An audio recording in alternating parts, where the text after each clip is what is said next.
This morning we have the comfort and the opportunity to listen to the River Cree drummers. We'll be drumming in the flags this morning. So the drummers.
You know the victory.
Okay, thank you. River Cree Singers, ladies and gentlemen.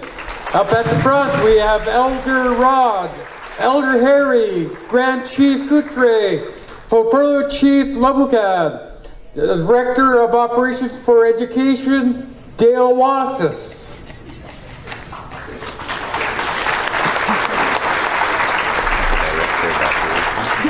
Okay, you can have a seat. I'm going to call up the elder, and he'll ask you to rise if he wants, but we are going to start the live streaming now. Good morning, ladies and gentlemen. Welcome to the 4th Annual Education Symposium here at the Ramada Hotel and Conference Center in Edmonton, Alberta.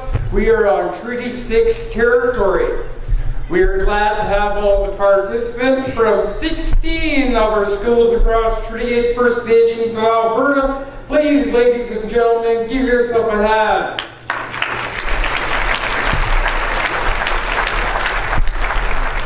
With us today, we have our Grand Chief, Chief Gutre, and we have our Portfolio Chief, Labucad, and we have Elder Harry, who is the Designated Education Portfolio Elder, and we have Elder Rodney, who did the ceremony and bringing in the flags for us this morning. Without further ado, I'd like to call to the front Elder Harry Lawrence from Western Cree Tribal Council, Home First Nation of Duncan's First Nation. Please put your hands together. Warm welcome for the elder.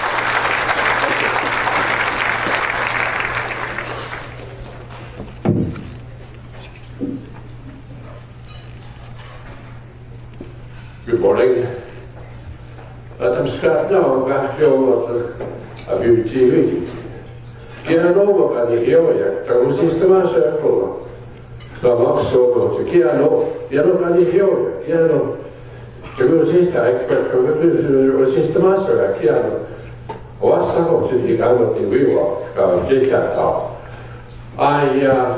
I just want to say a couple little comments about I'm so happy to see Dirk special needs class here.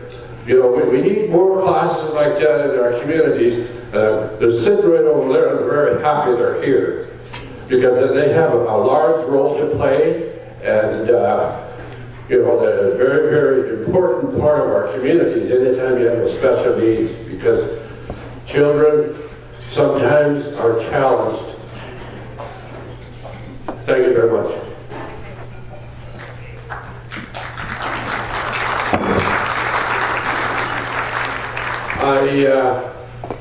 Before I do the opening prayer, I just want to make another little comment here. For all our people that are attending here, we always learn something when we attend these conferences. And I wanted to mention that a good friend of ours and a colleague by the name of Colin Kelvin, retiring from his post as a one-person board for Northland School Division. It's going to be a big loss, and I believe that the reason for that, for his role there, was because of our school systems in Northland School Division. Where the scores were very troubling and low attendance and low high school graduation rate among the problems that prohibited the Minister Hancock then to disband the board which governs the Northland School Division.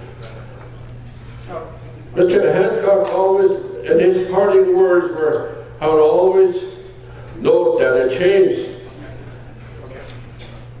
be heard on reviewing the structure that Minister Hancock has said that we have to move towards unprecedented partnership with the Tribal Council and the courses of the school division. And I, for one, agree to that we need more input from our chief and council all the way up. Thank you very much. Now I'll have, you can just remain seated. We're going to do the opening prayer.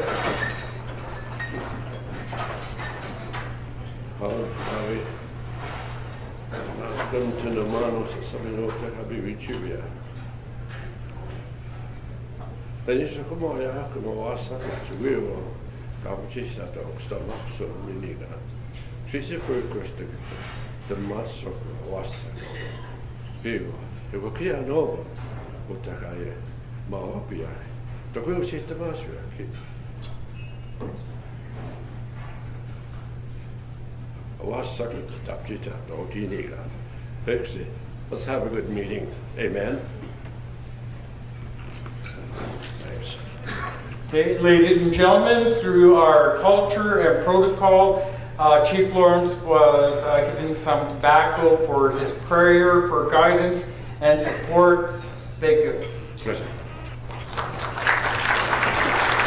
Once again, I'd like to mention that we are streaming live here at the Edmonton Ramada on Kingsway Avenue. If you're looking for the live feed, you want to go to the Treaty 8 YouTube channel. If you're finding trouble navigating that channel, you can go to the Treaty 8 Facebook or you can go to the Treaty 8 website. You'll find a login for the YouTube channel on those two sites. So you could text your friends and your buddies who could make it and let them tune in to what you're enjoying this morning. At this time, it's my opportunity and my pleasure to introduce to you our Grand Chief of Treaty 8 First Nations, Steve Quadrelli. Grand Chief.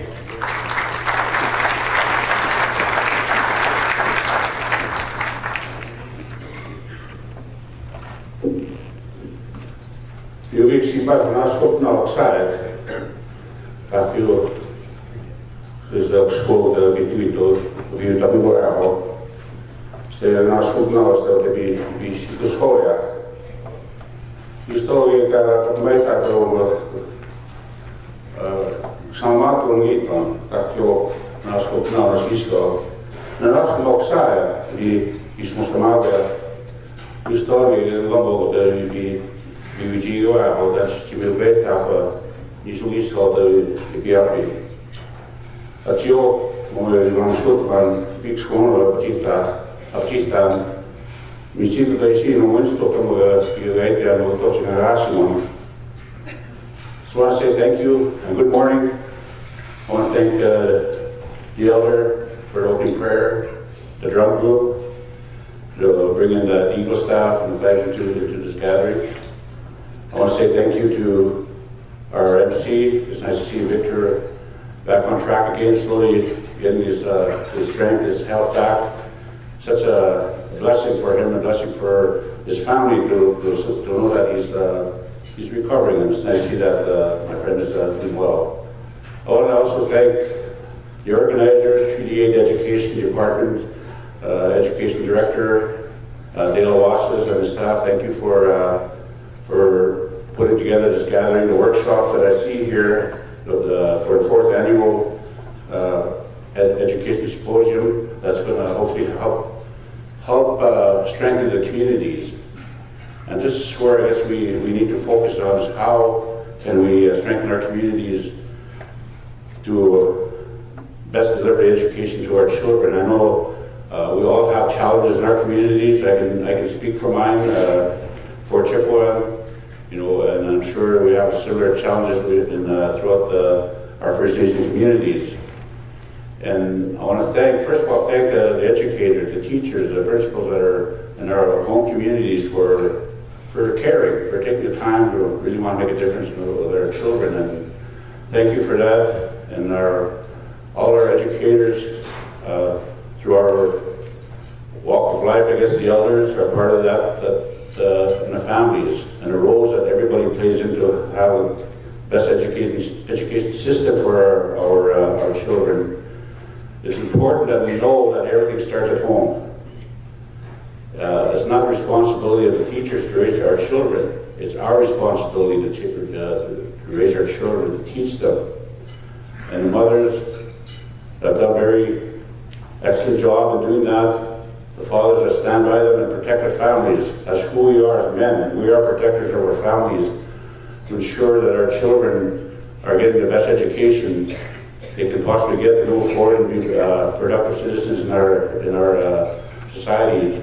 So it's important that we all work together in that way. But the challenge that we're faced with is the drugs.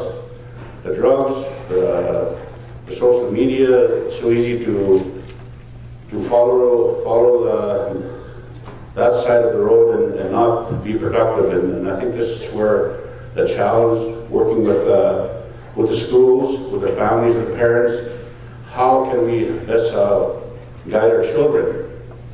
And the challenge that not only First Nations have, but throughout this country and also in other countries, just do a lot of reading through how other countries try to best serve their people. In the United States, they've instead of taking away the cell phones, now they use the cell phones as an education tool for them to be able to do their online education, and monitoring the children. So it's one of the ways that they've, I don't know what the success is behind that, but at least they're working with that challenge that they're faced with and turning it into a positive. And like it or not, that's the future. That's our children's future. It's what they know. It's good for them to understand the history and of our families, of our lifestyles, our traditions, our culture. But for them, they're not gonna. Most of our children are not going to go back to our way of life to be able to live it, unless things change drastically in this country that we're not able to secure employment and force us back into the land. That may happen. But also on the political side, there's very good opportunity for chiefs and councils from all the communities to take advantage of the opportunity of today, what's happening with the governments in place. The doors are open. We don't have to fight to kick that door open. The doors are open. We have to show the governments that what's not working and what's going to work for us by way of how the funding should look like.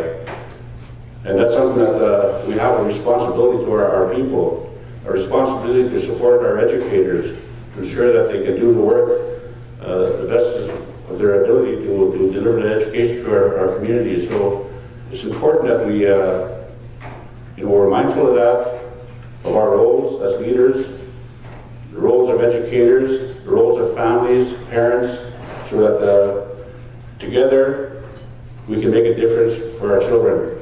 With that, I will say thank you, and I'll spoke now. Okay.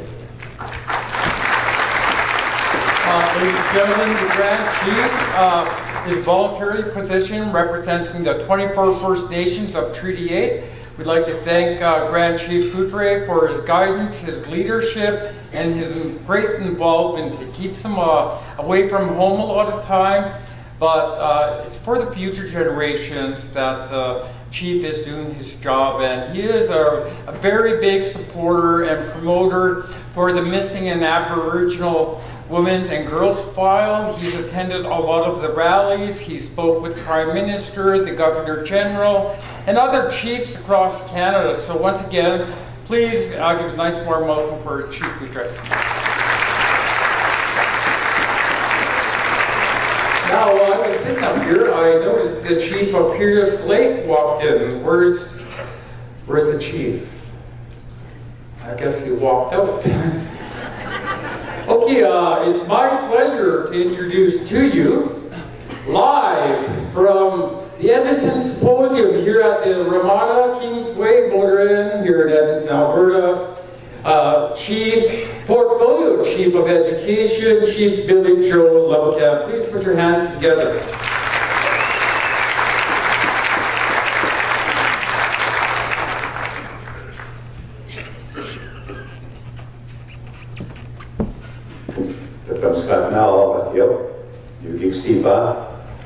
I greet you all. Good morning, especially to the elders, all the educators, the teachers here, and also a special mention to some student teachers that are going to be graduating this year. Would you please stand up, please, just so we can, share in your face. Yeah, there's one. Right there, yep, another one. Yeah, okay, right on. So that would be, and they're homegrown, right? And that's what we need. I'm just going to give you a little bit of example, like pretend that we're 500 years back, okay, and you're going into a classroom 500 years ago, and this may be what you might have heard. Because a long time ago, animals used to talk to each other.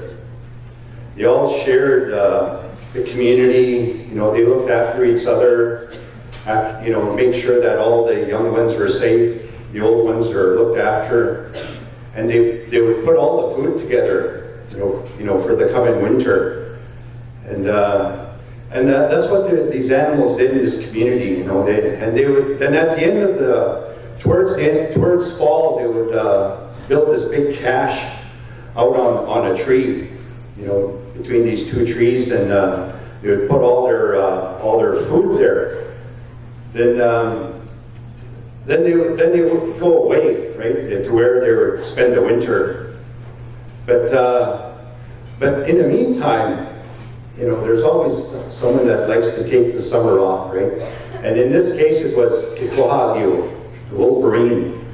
It was such a beautiful summer. He just laid around all day long, and then all of a sudden, at least it seemed to him, all of a sudden, the summer was over. The snow was starting to fly, and then he realized, oh, I didn't put any food away for the winter. What am I going to do?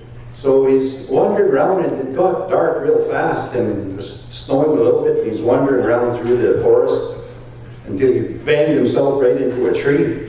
Then he looked up, and lo and behold, there was some kind of thing hanging there, so he climbed up and looked, and here it was, all this food. There was dry meat, there was pemmican, there was dried berries, extra hides, and he was so happy. So he climbed up on top and peed all over everything. Because that's what wolverines do. So they don't, no other animal will eat their food, right? Then he sat down and started eating. He was eating and eating until he finally fell asleep. Then next morning he kept on eating, and snow came down, and he was all nice and snug underneath all those extra hides. Then it got so cold, middle of winter, these poplar trees were exploding, like the base of them explodes at about 40 below, and, it's like rifle shots, and that was happening. And in the meantime, all the animals, they were running short of food, so they sent the wolves, said, hey, go get us some food, for our young ones. So the wolves ran to the food cache. Then they got there at night. I mean, it's long nights in the winter. Then one of them started climbing up to the food cache, and just when he got to the platform, this big bulky thing just barreled into him and knocked him right over, and he fell in the snow over there and stunned.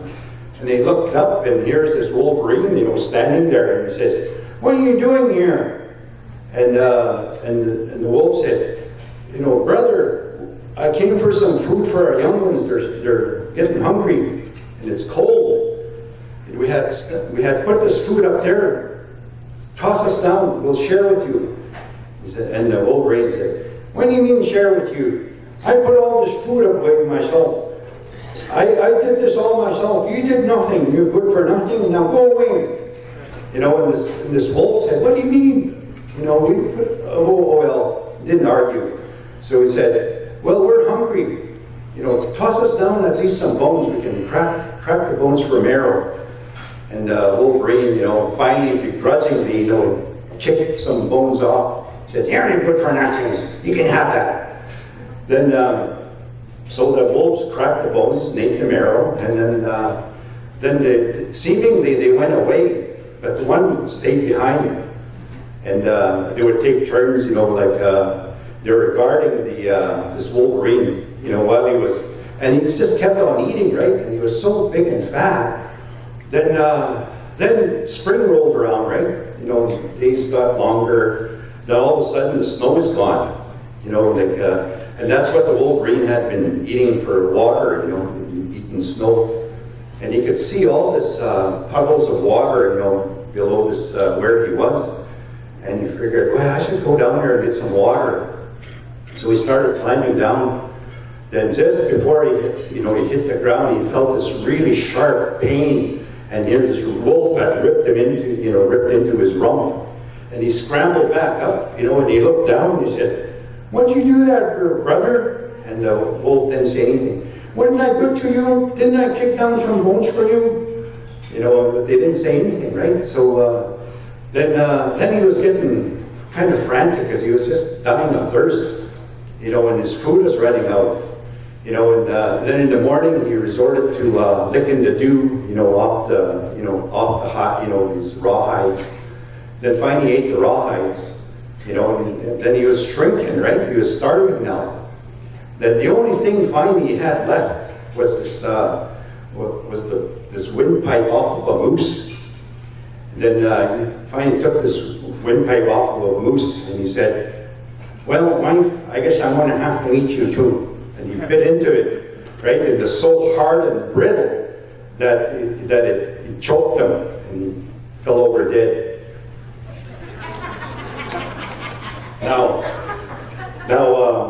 Now, this is probably the story you might have heard 500 years ago. But the thing is, what I'm trying to get at here is Indigenous education and philosophy. We have to go back to our own teachings, and we have to bring it back into our classrooms. So thank you very much. I think. I'd like to thank the Portfolio Chief of Education.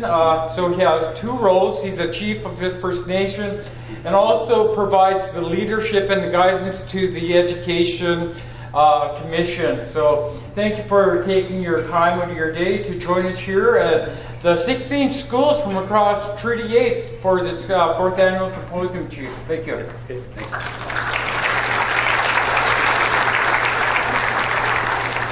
So once again, if you are looking for the YouTube channel, you can find the log on for the YouTube channel on Treaty 8 Facebook or at the Treaty 8 website. You can stream live or text home, get people to stream live on their computer.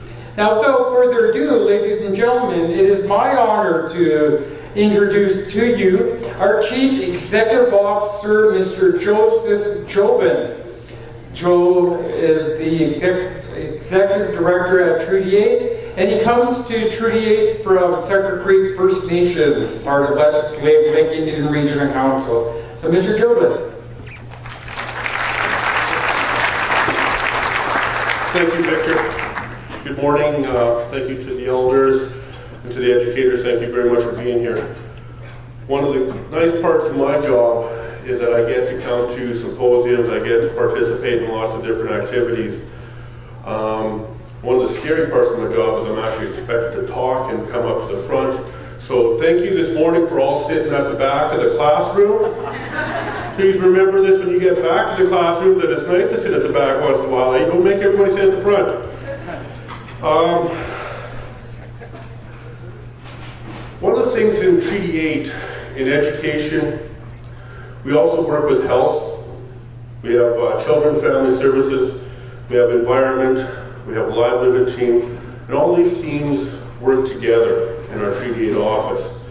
And one of the things that I've noticed is I've been lucky to work with leadership now for the last 5 years in our communities, and despite maybe changes in who the people are at the top, chiefs or the council, they all have an importance. They've all stressed the importance of education for our children. They've talked about how proud they are of their schools, their children, how thankful they are to people like yourselves, the educators, who've taken the time and are in our communities and trying to make a difference. The theme today we're talking about for the next couple of days is Be the Change. And I know my education team has taken it upon themselves to help and to be the change, not only in how we deliver services, but how we've worked to support the schools. We were working on changes in the live streaming, getting our message out to the communities, talking about interacting with the provincial system. We're changing how they view our schools on reserve, working with the federal government. We're changing how the federal government thinks that they can dictate to our schools. My education staff works tirelessly. I've nothing but praise for all of them for the last few days, last few months. This is one of the things that they've been focused on, making sure they're bringing a good message, making sure that the workshops that they're bringing to you are of importance and will help you when you go back to your communities. And I know for the last 4 years, 5 years, they've been trying to change how we can deliver this. So I really, really support them, really happy to do this, and I really look forward, despite what you may think, when we meet in our communities and we have leadership meets with the provincial government and the federal government, they talk about yourselves.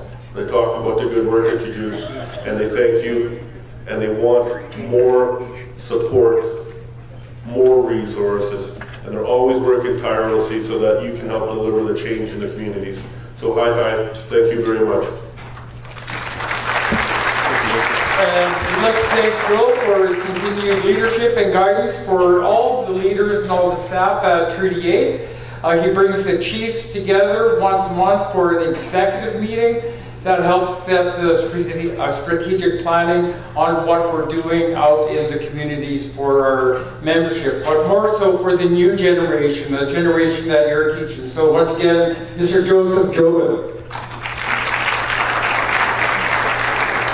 So if you're having a hard time finding the YouTube channel, if the name of the YouTube channel is Treaty 8 Education. Is that numeral number 8? Yeah, Treaty number 8 Education on YouTube. But you can find a log on the Facebook, or you can find a log on our website, treaty8.ca. So at this point of the program, it gives me honor to introduce to you from our education department, Mr. Dale Wassis. Dale is the chief, or pardon me, he used to be the chief. Dale is the director of the programming and has a lot to do, and he's going to share with you for about the next 20 minutes what's happening in the world of education and at Treaty 8. Be the change. I just want to tell you something really quick. Did everybody see me? Imagine me, I was like 300 pounds, size 48 pants. Today I'm 175 and size 32 pounds. And that was a lot of change, a lot of hard work. But I'm at where I want to be, and hopefully you'll be seeing this next year again. Mr. Wassis. Di ganda kyo matapos na wan mapubangan tignan to timpik. Mina pego uchichi pego ta pe mamopia. Mina kiga pe mas mustafa bogo di papakusim moya. Good morning, ladies and gentlemen, elders, guests. I always find myself that I end up doing the last one to speak with these opening remarks, and then the ones that speak before me don't take a lot of time. And then they say, well, now you've got about 20 30 minutes to fill. So, but as always, it's good once again that we've been able to come together and kind of be where we're at today in terms of this gathering. A few years ago, when I first started with Treaty 8 First Nations of Alberta as the Director of Education, there were a number of challenges that were presented at the table. And one of the things that they really wanted to see was to bring the educators that are in the schools, that are actually working with the grassroots people together, and give them an opportunity to share with one another and to experience what's going on in those rooms, in those classrooms, in those communities. And I think part of that is that to help people realize that you're not alone out there.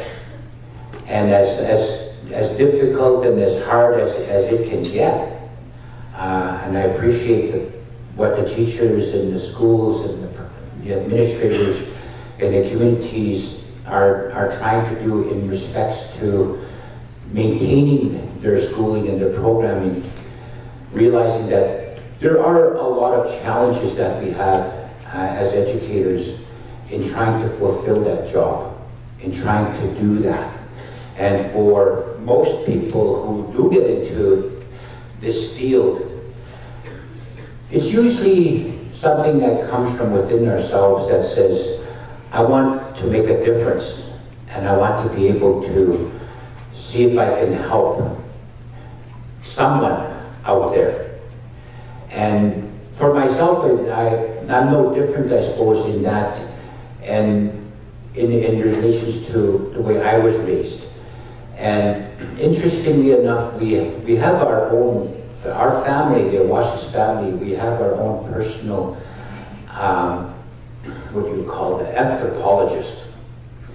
It's a lady who started her doctorate degree, maybe 25, 30 years ago. We've gotten old with her, actually. Who came to the family, and why did she choose the Wassis family? And basically, when you look at our family, we come from a broken home. Our parents were alcoholics, and when I did finally find my mother 21 years old in Seattle, she was on the street. And she was one of the, what you would refer to as a street person. And my dad hadn't gone away, but stayed in North Belford. But I oftentimes found my dad lying, drunk or passed out on the street of North Belford. And that family, there was 14 children my mom had.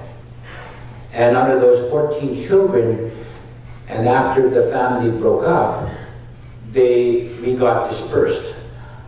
Myself and two younger siblings ended up in a foster home. So we've been through pretty much every system that you could possibly think of in this country. From the welfare system, the penal system, the addictions, the cycles of addiction, foster homes. I was raised in a foster home. And I could spend a whole couple of days talking about myself in that sense and what I had to come through to kind of be where I am today. But it was that, what did school offer me?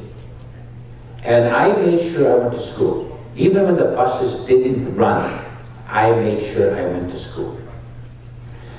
And for a lot of people, a lot of younger people, school is a safe place. School is where we would rather be than be at home, because it wasn't safe. School was a place I could go hide out away from my realities of the abuse at home. And the abuses I can talk about is sexual abuse, physical abuse, spiritual abuse, verbal abuse, and that goes on and on. So it really puts an onus on a teacher, the person that's working directly with that child. We have a lot of influence. And we have a lot of, we can do a lot from that position. I know if it wasn't for the teachers in my life, and I'm talking the ones that were working in the schools, in the classrooms, if it wasn't for them, I wouldn't have gone to university. I wouldn't have gone as far as I did. And because they pushed me to a place that I didn't really know about, it made me realize that they had a direct influence and impact in my life. And I talk about, and I can still remember them, those teachers who made an impact. In essence, helped to shape who I became and change, and to try to change from what I was and where I was at. So I just wanted to say that within our communities, there are a lot of challenges. There are a lot of social factors that we have to deal with on a daily basis. And a lot of times, our students, we need to consider where they're coming from. What is happening around them? What is happening in their homes and in their communities? And kind of realize that I don't know if we can teach the program of studies that is prescribed and insisted upon when our students are not ready to take it in. We know that there's a lot of dropout. The dropout rates are high. We know that our numbers in schools are low. We know that communities are having a hard time, competing with the provincial system, and that a lot of people look at the provincial system as the answer, the place where students will learn what they need to learn. We know that. We also know that our teachers are underpaid. We know that the resources that we're fighting with are not readily available. and a lot of times we're left to our own devices and resources to try and make something happen. On a national front, there are certain efforts that are being taken to maybe shining stars in the sky. Is we now have a new federal government who sounds like they're interested in going down a road that other governments have shown that they're not. We now have, provincially, have a new government that's sitting there saying, our policy is going to be based on United Nations declarations of independence of people. We have these governments who are basically saying, we want to make change. We know that they realize, and a lot of people realize, that our education is underfunded. They realize that it's not the same. The reserve system isn't the same as that of the provincial system. So they're saying that at least the funding should be equitable to the province.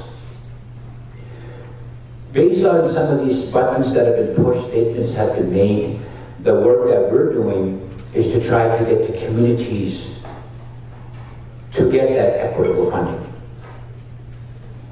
And the Grand Chief, I don't know if he mentioned it, but had sent a letter to Minister Carol Bennett at Indian Affairs, Indigenous Northern Affairs, they keep changing their names. So Chief Rose used to say they're Indian Affairs and there will always be Indian Affairs. So I think in that sense, they are doing something. We got a letter in our office saying, in Treaty 8, we are ready to start negotiating a funding formula. That funding formula is based on, at a minimal, provincial equity. What does that look like? We know that we've identified a formula which should give our communities a little bit more money to work with, and maybe start to have comparable wages, maybe start to have better programming, maybe better start to have the things that we think we need to have. But that's one side of the coin. The other side of the coin is we hear, the speaker before me, Chief Billy Julapakan, who says, we need to go back to what is that makes us unique, different in First Nations. We hear that from our elders. We hear that from our community members. In this very room, we had the gathering on education for Treaty 8, where we brought in the elders, the parents, the administrators, the chiefs, counselors. This room was packed with community people. And our discussion was basically, if we had an opportunity to create something different in Treaty 8, could we? We brought in speakers like Dr. Littlebear from the University of Lethbridge to talk a little bit about what does that system used to look like. Billy Joe talks about the storytelling, that aspect of it, that history, and what it might have been like 500 years ago. He talks a little bit about the need to go back to that. Littlebear illustrated that very well. If we were to go down to this place of what is ours. We also have Dr. Sharon Friesen from the University of Calgary, who spoke about this need to change, that the system that we use, implore, and push, and literally support is a system that was developed in the 1800s, whose primary purpose was to create people ready to work on an assembly line. And because this person had military background, came from the military, designed a system that had a lot of bells and whistles, rows, direction. Ask before you do anything, raise your hand. And that's the same system that we use today. And that system is not doing what it's supposed to do. And that thousands upon thousands throughout the world have adopted this system. And Sharon Friesen says, we need to change that. We need to go to a place at some point in time, I think, to talk about if we had an opportunity to create something different, what would it look like? If our goal in our First Nation communities is to retain our language, our understanding, our ways of relating to the land, how do we do that? I would say within the next little bit, in a year or so, we're going to be knocking on your doors. And we're going to have that discussion. We had a good starting discussion when we had the gathering on education a couple of months back, where when we got validation, not only from our experts, the doctors, the academic people, but also from the grassroots people who are saying we need to do something to change what's going on in our communities. We need to do something that creates real success for our people in the classrooms.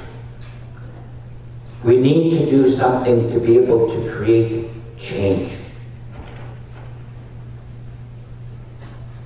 The challenge that's facing those of you that are sitting out there is, how do you get involved? How do you become part of that? Because as I've told people from industry, government, community members, the train has left the station. And for those who were here at that gathering and participated in the gathering, I remember one of them coming up to me and saying, it's going to happen, Dale.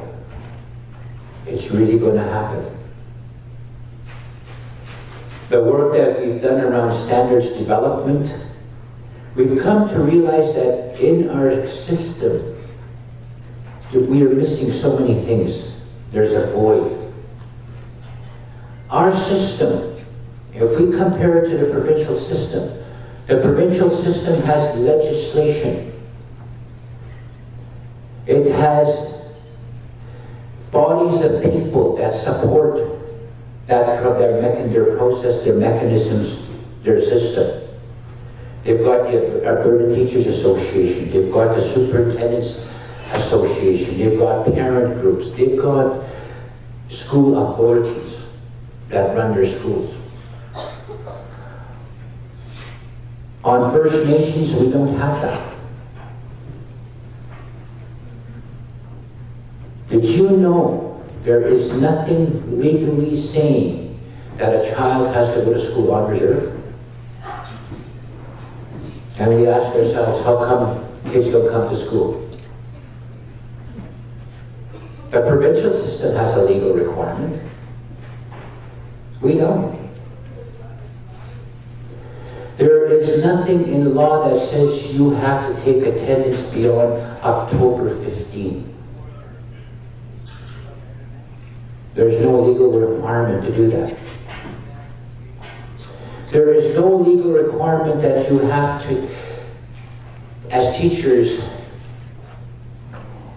conduct yourself in a certain way. Professional code of conduct. There isn't on a reserve system.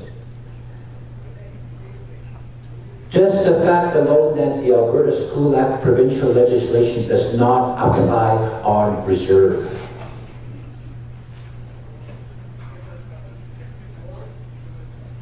There are no legal requirements.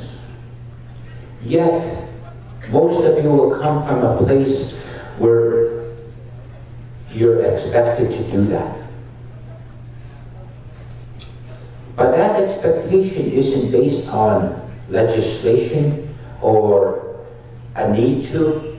It's based on we're doing it because that's what the other system does. We're not doing it because our leadership says we have to do that. We're not doing it because parents are insisting on it. Everyone goes along with it because that's the way the other system does it. So we really need to have that discussion about what is it we really want our systems to look like, what should be taught within that system, how should it be taught, and who should teach it. Those are the discussions we're having. And we're starting to develop and fill that void. We're starting to create. Now we are asking the province to partner. We know that the province has made certain gestures. We know that the province is going to create treaty curriculum and that they're going to create residential school curriculum.